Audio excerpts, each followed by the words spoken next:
Excellency Ferdinand Marcos Jr., President of the Philippines, and we're very pleased to have First Lady Madame Luis Arneta Marcos with us today. Ministers in our midst, delegates, part of the delegation of Philippines, dignitaries and experts from the strategic community, a very warm welcome to all of you.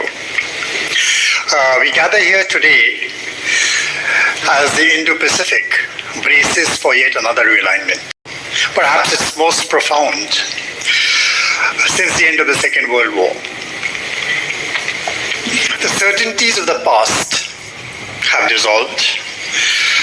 Supply chains are looking very, very brittle from what they did 10 years ago. And the very foundations of the rules-based system painstakingly built over the debris of the Second World War, those foundations are being tested by the tides of geopolitics. As a constant, within the traditional Indian worldview, you would call a time like this a time when the Pacific and the Indian Oceans are undergoing what we say is a Samudra Mantham, a process of churn the beach.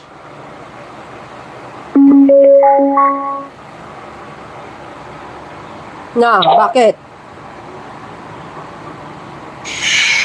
Way of thinking. These are moments of creative destruction.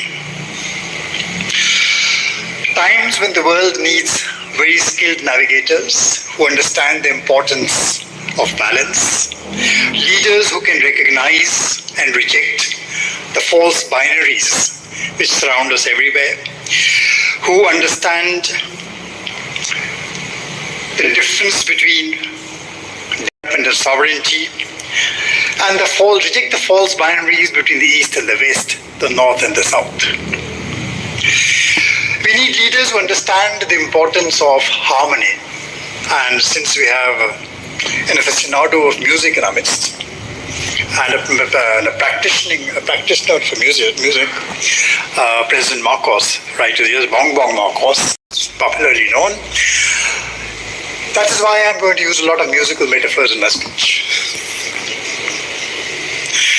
So we need leaders who can understand that delicate musical balance, which can amplify the tiniest of sovereign voices, raise them, not drown them out, and make them heard loud and clear. And it is therefore my distinct privilege today to welcome a statesman who practices this equilibrium, His Excellency President of the Republic of Philippines. So in your State of the Nation address last Monday, you clearly spelled out the Philippines' foreign policy as an independent nation and a bakit?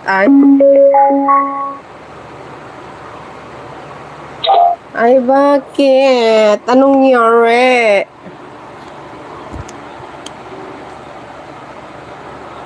Bakit?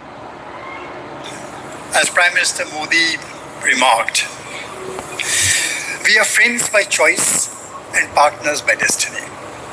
As maritime democracies straddling Asia's most critical oceans, the Indian Ocean and the Pacific Ocean. Yes, geography is our destiny. Yet our greatest shared challenge transcends the territorial disputes in our neighborhoods. The bigger challenge is not those. The bigger challenge is the erosion of trust. The erosion of trust in multilateral institutions which set down the rules, the laws. Both our nations face unprecedented pressure on our maritime domains, whether at Scarborough Shoal or across the Andaman Sea. Yet our response must transcend reactive nationalism.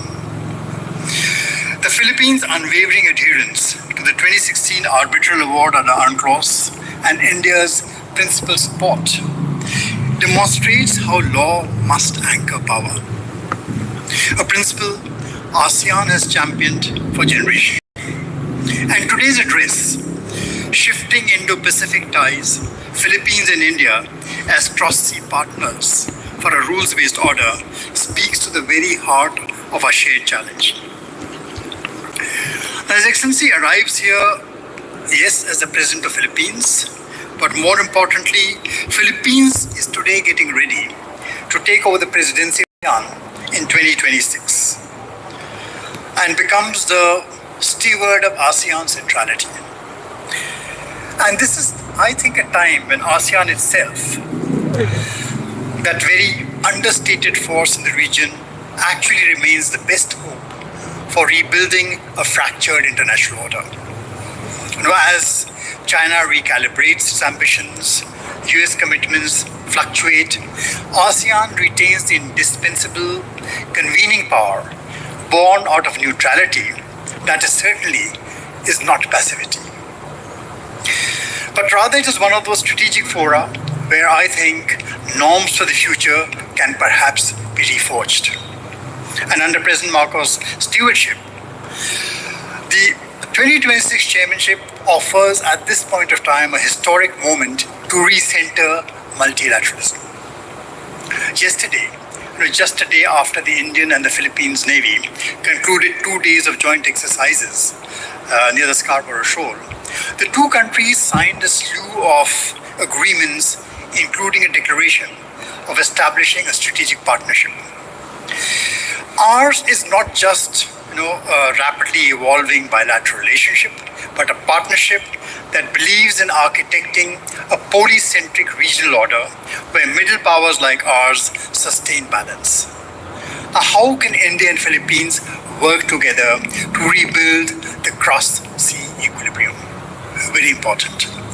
So our defense and security collaborations, whether it is the exercises or the BrahMos missile deal, they aren't just about defense capability, but they are symbols more of sovereign choice, where one can become a trusted partner of the other, and each exercises strategic agency beyond traditional patrons. This is the ASEAN way, diversification seen as resilience.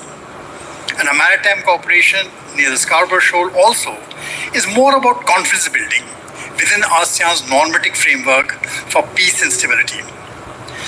And the next question is, can ASEAN's FTAs, India's new trade pacts, form the scaffolding for a rules-based resilience as tariff walls erode the established economic order?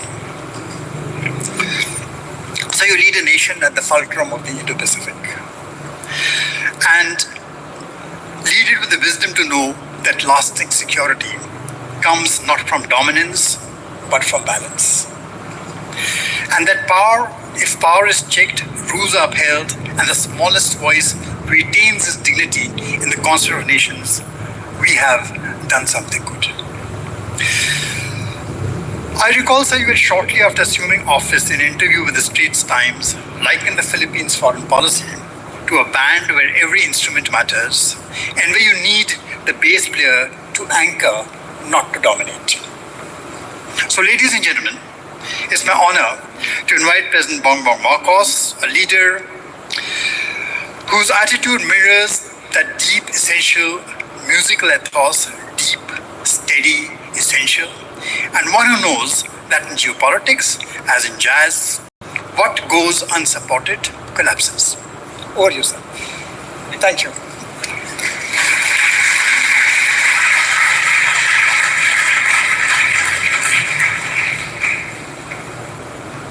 Chairman Sunjoy Joshi, Excellencies, ladies and gentlemen, good evening. The First Lady and I are elated to be visiting this great country, a close friend and vital partner of the Philippines, upon the gracious invitation of Prime Minister Narendra Modi. As President of the Philippines, Asia's oldest republic, it is indeed an honor to visit the world's largest democracy. Before I proceed, allow me to express my deepest sympathy to the Indian nation, especially to those bereaved who lost loved ones in the tragic flash floods in Uttarakhand yesterday. Over the past 2 days, I paid my respects to the Mahatma, father of this nation, whose powerful ideas continue to resonate the world over and continue to guide our lives. I had insightful discussions with your president and, of course, with Prime Minister Modi and other eminent officials. I reiterated to them our abiding support and solidarity in confronting terrorism and our grief over innocent lives lost to this scourge. We discussed our cooperation in defense and security, and more importantly, we charted the direction of our future-looking engagement. I explored with the captains of Indian businesses a path towards mutual growth in what is, by many measures, still very much a blue ocean of opportunities between the Philippines and India. Through the Indian media, I engaged in conversation with the broader public on their perceptions and queries on the rising prominence and relevance of our ties. From tomorrow, our sojourn takes us to India's Garden City and the Silicon Valley of Bengaluru to further our economic agenda. This opportunity to share further reflections is the most fitting way to conclude the Delhi leg of this visit. On the centuries-old and enduring friendship of the Philippines and the Indian peoples, the state of our Indo-Pacific region, and its complex challenges and uncertainties against which we must, as nations and as partners, propel forward. I therefore wholeheartedly thank Chair Joshi and ORF for hosting us for this gathering this evening. Friends, this state visit is occasioned by our commemoration of 75 years of diplomatic relations. Yet, the ties that bind our two nations extend much further back in time. Our histories are intertwined. Southeast Asia is India's next-door neighbor, but the Philippine archipelago lies at its far end, bordering on the Pacific. And yet, our civilizations bridge this chasm. Despite this distance, the Philippines archipelago was touched by the Indosphere. More than artifacts, this influence was of the intangible kind, ideas that seeped into our worldview. A Maranao version of the Ramayana called the Maharaja Lawana, and Sanskrit-derived words that to this day roll off Filipino tongues. The British occupation of Manila lasted all but 18 months. But that expedition's Madras infantrymen stayed behind. They are progenitors of a vibrant circle of Filipino-Indian families in Metro Manila's eastern reaches. And speaking of linguistic influences, my father always used to sum up the history or describe the history of the Filipino people in one word: Tadhana, Filipino, for history or destiny. Auspiciously, it is believed to be related, if not rooted, in the Sanskrit Sandhana, a term that knows both journey and unity. Both Sandhana and Tadhana, a shared journey and destiny, capture the story of the friendship between our two countries. We see this in our similar experiences as peoples that went through colonial subjugation and through tenacious struggles won independence. It was there when Philippines and India, at the very infancy of our statehoods, became two of only 3 Asian nations in San Francisco that labored to establish the United Nations. This journey and vision imbued the pivotal conferences in New Delhi in 1947 and Baguio in 1950 to forge our Pan-Asian solidarity. And 5 years later, we converged in Bandung to define the rallying creed of the Global South. The Cold War would see our strategic outlooks diverge as we acted on our respective realities and security environments. The Philippines found security in alliances, while India chose the path of non-alignment. In that extended period, we embarked on our parallel and respective paths towards attaining our national aspirations and cultivating our international standing. Today, in a far different and indisputably multimodal world, our respective journeys converge once again. We remain bastions of democracy, but this time, we are also amongst the most ascendant economies. The Philippines is on the cusp of upper middle income status, attainable as early as next year. India, of course, can be proud of your spectacular rise under the leadership of Prime Minister Modi and the intellectual gravitas, innate talent, and industry of Indian people, rising to become the world's fourth largest economy and the country wielding enormous global influence. As an emerging middle power, the Philippines is likewise determined to be a force for good. What has this meant for our ties? A reconvergence, one of such proportions that the Philippines and India are interacting, collaborating at levels and scopes not seen before. Since 2023, our trade has breached and consistently exceeded the $3 billion mark. Our functional and development cooperation has turned multifaceted, spanning health, tourism, agriculture, financial technology, science and technology, education, maritime security, even space. We now reinforce each other's strengths very concretely by our defense cooperation, of which the BrahMos project is by far the largest. But this intensification is not confined to supporting bilateral aspirations. Our mutually supportive approaches also find expression in cooperation on shared geopolitical and geo-economic challenges. It is the same reconvergence and alignment of interest that led Prime Minister Modi and me to Hyderabad House yesterday to inaugurate the Philippines-India Strategic Partnership. There may be an impression in some circles that strategic partnerships have become common currency in international diplomacy and national toolkits. Not so for the Philippines. We approach the forging of such relationships with great deliberation, less of caution, but more of adherence to a very high standard.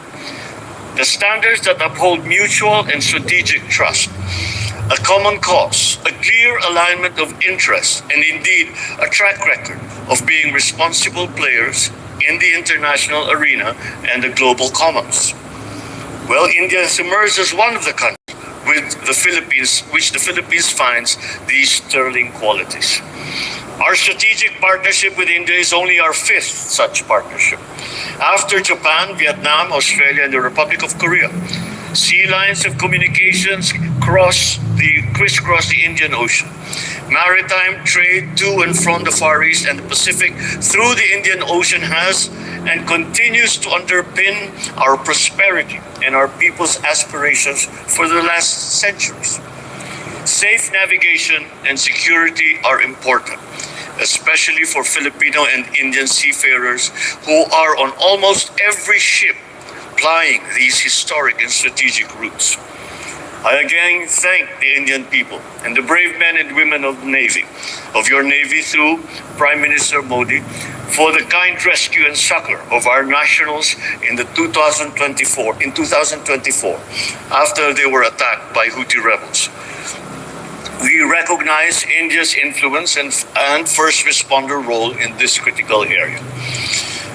We welcome our new strategic partner, India, then a crown jewel for an empire, and now the key to unlock a free and open Indo-Pacific. As two of Asia's biggest democracies with a deep historical linkage, the Philippines and India should transform our natural friendship into a robust and modern partnership. This is but the natural progression of things. Just yesterday, a flotilla of 3 ships from India's Eastern Naval Command, including the guided missile destroyer INS Delhi, accompanied by tankers INS Shakti and corvette INS Kiltan, joined 2 frigates from the Philippines, BRP Miguel Malvar and BRP Jose Rizal, and completed their first ever maritime cooperative activities in the South China Sea and in the West Philippine Sea. It attests to our shared determination to work for the greater good in a way that protects our trade and our prosperity, our freedoms, and the heritage for future generations. Our relations with India form part of a larger latticework of partnerships, a formal alliance, strategic partnership, a minilateral groupings that we have built in recent years with and amongst the states that share specific interests. All these build into pillars that support the architecture of regional stability and guarantee the preservation of prosperity. They reflect the value that we put in investing in diplomacy, even as we steadily ramp up and modernize our defense capabilities, undergirded by our comprehensive archipelagic defense concept to project our forces into areas where we must, by constitutional duty and legal right, and we must protect our interests and preserve our patrimony. These we all pursue, even as we remain true to our commitment to ASEAN, to its centrality, its convening power, and proven positive impact in shaping regional peace and prosperity for close to 6 decades now. India takes a similar, albeit uniquely and necessarily Indian approach, with its pragmatism and pursuit of optimization of relationships via multi-aligned, multi-vector policies in its foreign relations. Indeed, our strategic partnership reflects the growing convergence of our long-term interests in the context of the historic shifts that will inform the ebb and flow of this century. In this 10th year of India's impactful Act East policy, that grew out of the Look East policy, the Philippines has also turned its gaze towards India, and our visions is met. Friends, at the United Nations in 2022, I defined the transcendent challenges facing the global community: widening geopolitical polarities that threaten our hard-won peace, unresolved inequities and inequalities, powerful technologies with the power to transform, but also with the danger of destabilizing our political and social order, and the existential threat of climate change. Despite resounding calls, global unity to address these challenges have, unfortunately, become even more elusive. In the 3 years since then, geopolitical developments have exerted only greater pressure upon the very structures and norms designed to prevent and to resolve conflicts, facilitate trade-driven growth and economic integration, or urge forward collective global action. We see all these in our very own shared neighborhood of the Indo-Pacific, the locus of our hopes, growth, and very existence. In Singapore last year, I described the realities impinging upon the region's present and future. A multipolar world being shaped by the experiences, aspirations, and agency of nations, and challenged by attempts to undermine prevailing international norms.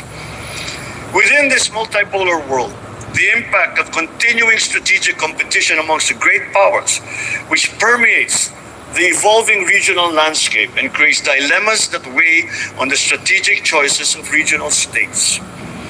The abiding relevance of ASEAN in holding the center amidst this fluidity, even as ASEAN's centrality and cohesion are under siege. The role of bridge builder nations in forging decisive multilateral actions and solutions, even as geopolitics seeps into the infrastructure of global governance. The vital importance of securing and keeping global commons free, open, and accessible for the rightful benefit of everyone. The urgent need for action on climate change, whose impact and worsening threat are very much felt by our region. And finally, the world and our region must be able to seize maximum gains from the transformative power of advanced technologies while paying due attention to their disruptive potential. Ladies and gentlemen, the responses to these realities are equally manifold. Of the many potent prescriptions, the Philippines has long stressed shoring up the rules-based order to be crucial, and this for 4 reasons. First, it is the best guarantee for the sovereign equality of all states, regardless of size. Secondly, the predictability and stability that it engenders provides an enabling environment for all states to pursue their respective aspirations. Third, it provides a credible legal regime that guarantees just and equitable access by all states to the global commons. and to all frontiers that lead to sustainable development. Fourth, it enables states to galvanize effective international action to confront challenges that any single nation could not successfully manage on its own. Yet some of our fellow defenders of the international system that we built together in 1945 have since shifted their priorities, turning more inward and prioritizing urgent national concerns, at times at the expense of the principles we used to champion collectively. Meanwhile, other powers are seeking to take advantage of this shift. Unfortunately, such narratives at times dominate, obscuring the international community's judgment. For instance, the complex issue of competing claims in the South China Sea has for years been unfortunately and simplistically reduced to the South China Sea disputes, as if claims were all equal. They are not. The assertions of literal states have to pass the test of conformity with international law, particularly the UNCLOS and definitive binding interpretations such as the 2016 arbitral award. Such misinformation or inaccurate narratives distract us from calling out illegal and unlawful actions for what they are, violations of international law. Indeed, there are those who sometimes justify such provocations under the pretext of geopolitics. Just as disconcertingly, there are those who seek to discredit international legal procedures and dismiss binding rulings to cloak opaque claims with a semblance of legitimacy. It has thus become the responsibility for all stakeholders, including the Philippines and India, to play a more active role in upholding, in defending, and in preserving our rules-based order. The Indian vision for multipolarity, which resonates with the Philippines, that emphasis on strategic agency, is no longer just an aspiration, it is an exigency. These are the moorings upon which we must anchor our strategic partnership going forward. Through our strategic partnership, the Philippines and India must assert the clarity of international law. As co-architects of the rules-based international order, we have a solid foundation on which we can build. We Filipinos are proud of our efforts to promote the rule of law, including through the 1982 Manila Declaration, the peaceful settlement of disputes.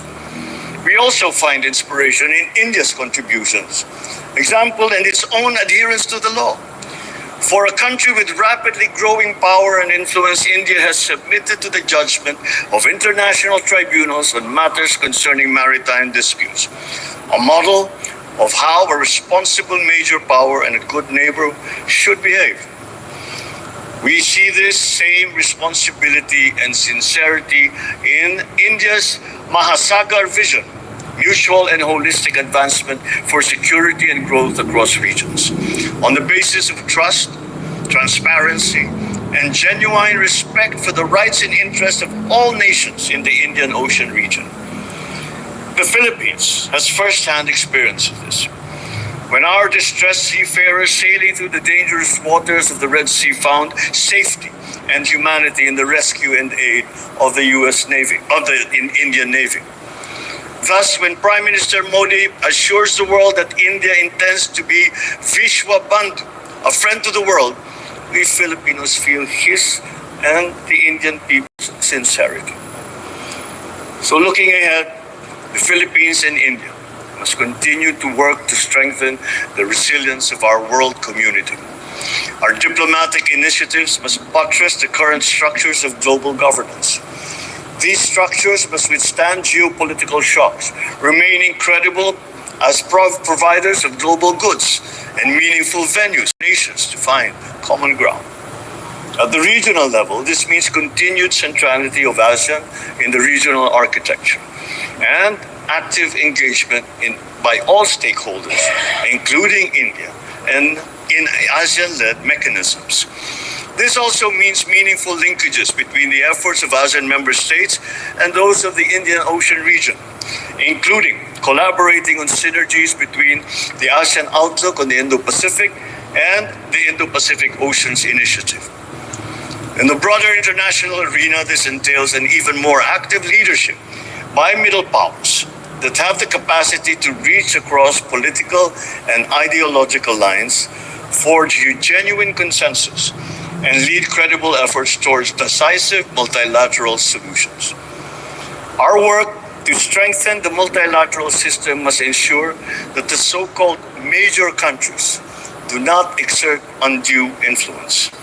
It should lead to meaningful reforms in the United Nations and the Security Council itself towards inclusivity, equity, and justice.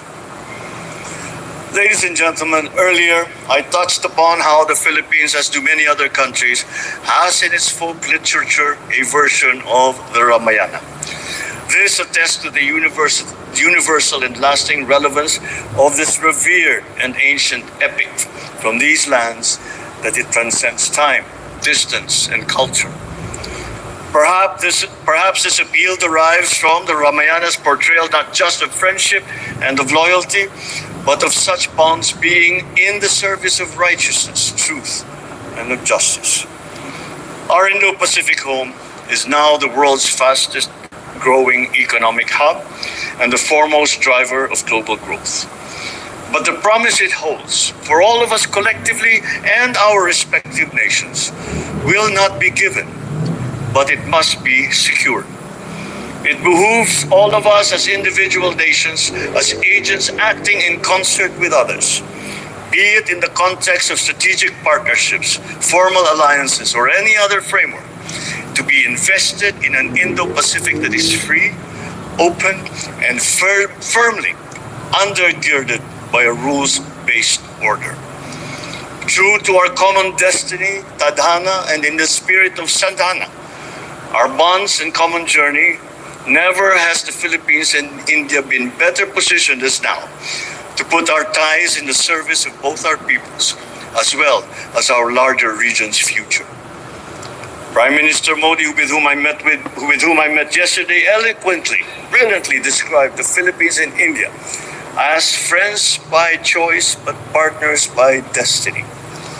These words capture the sense of an inevitable friendship, anchored in a meeting of purpose for our nations and a shared journey for our peoples. With our strategic partnership, we unfurl the sails and steer our hopes and dreams through challenging tides. Our vision for a free, open, and inclusive Indo-Pacific is our compass. Our commitment to international law is our ballast. Ladies and gentlemen, thank you very much. It has been a great privilege. Kaya ni Sara Duterte yan? Hindi niya kaya. Si PBBM lang sa kalam. Nakamagaling na Pangulo sa bansang Pilipinas.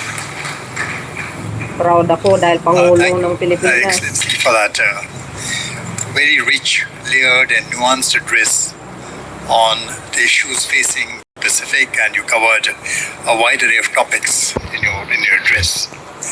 And you also spoke about the shared journey and the shared destiny, which not just India and the Philippines, but I think many other countries, middle powers in the entire region face together. So thank you for that. I just will raise a few questions and probe these a little further.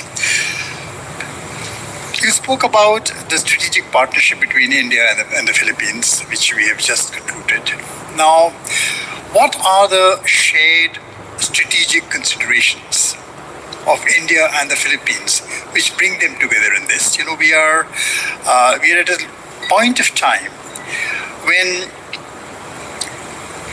10 years ago, 15 years ago, we all thought that global trade, free markets, and the world the way it was moving would be delivering unprecedented peace dividends to all the countries in the region. Now the hope for dividends, those peace dividends, is gone. What we have in its place is geopolitical strategic ambiguity on every aspect. Geoeconomic ambiguity, geostrategic ambiguity. Now in that context, I would ask, in this reframing of the current scenario, what are the strategic considerations which really shape Manila's and New Delhi's approach to the Indo-Pacific, and how is the Philippines and India too, together, how would they manage global disruptions which are taking place? Grabe The major magtanong itong disruptions mama of na trade. ito. Daming pas... Well, the first lesson, I suppose, we must take away from that is that wealth or affluence does not necessarily translate into peace. And so that is only for us who have been chosen as leaders of our respective countries. We must also have an eye to much more than just the building up our economy and making our people wealthier. Because the challenges that we face have very little to do with all of that. The Philippines, how we approach this problem is by really fostering alliances and partnerships, and on every level. The obvious interpretation of that would be defense and security, but that's not the only part. In terms of the economy, we are still slowly. We have, for the most part, pulled out of the ravages of COVID and the pandemic. However, we have to now, because since the pandemic changed everything, we have to now position ourselves or re-style ourselves differently in the face of all the different circumstances that now, with climate change becoming we're reminded of climate change every day, and with actual regional wars ongoing, with now the very, very imminent threat of world trade war. These are the only way that in the Philippines that we find that we can have at least a semblance of a guarantee mahina yung of volume. fighting for peace is by partnerships. And it's a bit of a non sequitur to say we fight.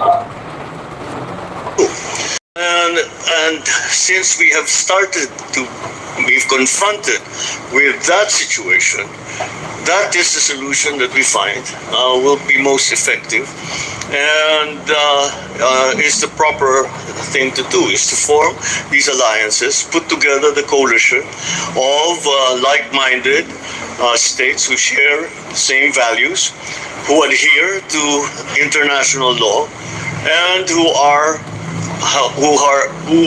committed to defending their territory and the exercise of their sovereign rights. And that was the Philippines has been doing. And I think that we chose the right path. I think that is the only way to keep the peace. You take over the presidency of ASEAN next year. And I think it's at an extremely critical time that you're taking over this presidency. ASEAN has been a force for really pushing norms and rules-based order, the kinds of free trade agreements ASEAN has entered into. And you start looking at what India has been doing in the past 1 or 2 years, and especially in the last 6 months, has been a slew of trade agreements, trying to get into a lot of other trade agreements. Now, talking in terms of regional trade and building partnerships for regional trade within the region, which are extremely important both for India, Philippines, and the ASEAN. What are the positives that you see?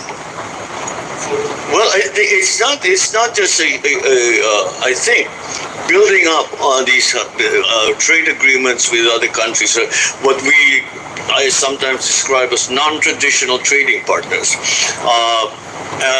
is something that became a necessity because of the lessons learned during the pandemic, when supply lines completely dried up, and you could not get any of the products that you depended on by imports.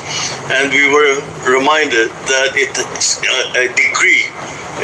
large degree of self-sufficiency is necessary for every country, because suddenly we were confronted by the fact that the global economic system in which we had such confidence in that it could face any crisis, it would remain robust and functioning, fail on a global level. And so this is part of the response that countries must take. I don't think it's just the Philippines, but we now say that we cannot depend on one supplier of anything. We cannot depend on one market. We really have to give ourselves more options. I was just saying in an interview that I had earlier today, that really the key to our economies is that we must be robust, we must be committed to a plan, and yet at the same time we need to be agile. That's a very fine line to walk, and it's a movable line. It doesn't stay in one place. So that's why we have to be very conscious and to be very aware of what the world situation is and to adjust accordingly. See, agility, I think, has been one of the great strengths of ASEAN and of most countries in the region. Going forward, this agility, ability to adapt to changing situations, how do you see it evolving in the current global trade context? Well, I think this is possibly. I mean, the rapid acceleration of the development of technology has a part to play in this. This very rapid movement in terms of markets, in terms of supply chains, in terms of connectivity, all of the things that we have come to depend on, so that our global economy continues to function. Luckily, that very fast-moving technology should also provide us the answers. AI should be able to do a lot of work that we had to do for ourselves. I mean, the last X%, whatever that's going to be, is of course will have to be done by a human brain, by a human person, by a human being. But a great deal of the work AI can take over. So perhaps what we need to do is, given the challenges that these very high technologies present us, is to turn around and use those high technologies to solve the problems that are very complicated, have become very complicated, have become very detailed, that require a great deal of analysis.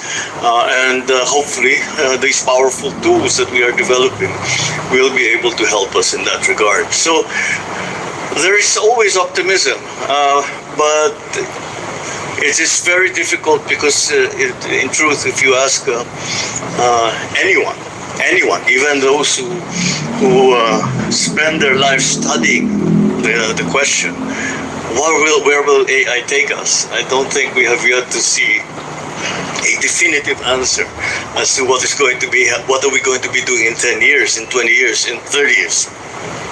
So, but what we have to deal with is now and the future, and I think that is those alliances bring the stability that will help us continue to progress. So you're going to Bangalore tomorrow. Yes, and that is the technology hub, and the real technology hub of India. Besides Bangalore, Hyderabad, all of the places. So, what are the kinds of partnerships that companies, organizations in the Philippines are looking forward to forging with Indian companies in this aspect? Well, certainly, because the technologies that India has developed to work in the digital space are world class, and we would like to bring that technology to the Philippines, and to be able to, as I said, do some of the jobs that need doing, that only massive computers and massive and very how do you say, very inspired writing of code will require, and that is something that India can provide.